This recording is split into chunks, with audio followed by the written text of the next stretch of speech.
incredibly important part of Ramadhaan, the Zakat, the poor Jew as it's sometimes translated.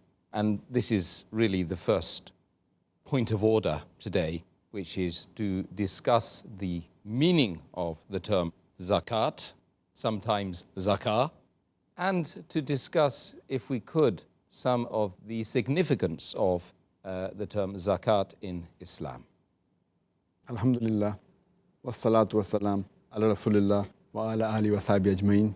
Amma Ba'ad, billahi minash shaytan Bismillah nir-raheem. Rabbish Şadri, Amri, Uqdatan min Lisani, Yafqahu Qawli. As far as the literal meaning of the word zakat is concerned, zakat is derived from the Arabic word zakah, which means to purify, which means to increase. It also means blessings and goodness. So zakah means purification or cleanliness, increase. It means goodness. It means blessings. In Islamic Sharia, zakah is an obligatory charity which every Muslim who has a saving or a surplus wealth which has reached the nisab level or above that and stays with him for one complete lunar year or one hijri year, he should give zakat on that surplus wealth, which is most of the time 2.5%. This is the Sharia Islamic meaning of it. And Allah subhanahu wa ta'ala says in the Quran, in Surah Tawbah, chapter number 9, verse number 103, take alms or give charity, give zakat from the wealth so that it will purify and sanctify them. Allah says in the Quran, in Surah Rum, chapter number 30, verse number 39, those who give gifts in order that it will increase their property through the gifts of the other person's property, it will have no increase with Allah subhanahu wa ta'ala. But those who give charity, seeking the pleasure of Allah subhanahu wa ta'ala, they will find an increase therein. And zakat is one of the pillars of Islam.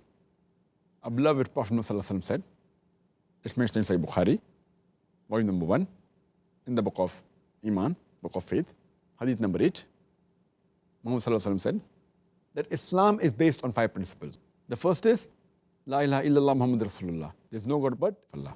And Prophet Muhammad, peace be upon him, is the messenger of Allah. The second is establishing salah. Third is giving zakat. That is obligatory charity. The fourth is performing hajj. And fifth is fasting the month of Ramadan, which all of us are doing, alhamdulillah, now. So zakat is one of the important pillars of Islam. There are various verses of zakat which tell us what zakat is, even various hadith, which give the significance in Islam. Allah says in Surah Anfal, chapter number 8, verse number 3 and 4, that zakat is a sign of belief. It says that all those who believe and establish salah and give zakat, they are the true believers. That means zakat is a sign of true belief. And our beloved Prophet ﷺ said, it's mentioned in Sahih Muslim, volume number 4, hadith number 6264. He said that when you give charity, it does not decrease the wealth. And if a servant of Allah subhanahu wa ta'ala, if he forgives, Allah subhanahu wa ta'ala increases respect. And if he shows humility, then Allah subhanahu wa ta'ala raises his status in the eyes of the people. So charity does not decrease the wealth. It rather increases the wealth. And by zakat, there is unity and brotherhood among the Muslim ummah. The full Muslim ummah throughout the world is like one family. And a person cares for the others. The rich men, they give zakat to the poor. And they feel that as though they are part of one family. And the beloved Prophet ﷺ said, it's mentioned in Sahih Bukhari, volume number 1, in the book of Salah, hadith number 481, Muhammad ﷺ said that one faithful believer to another faithful believer is like the bricks of a ball.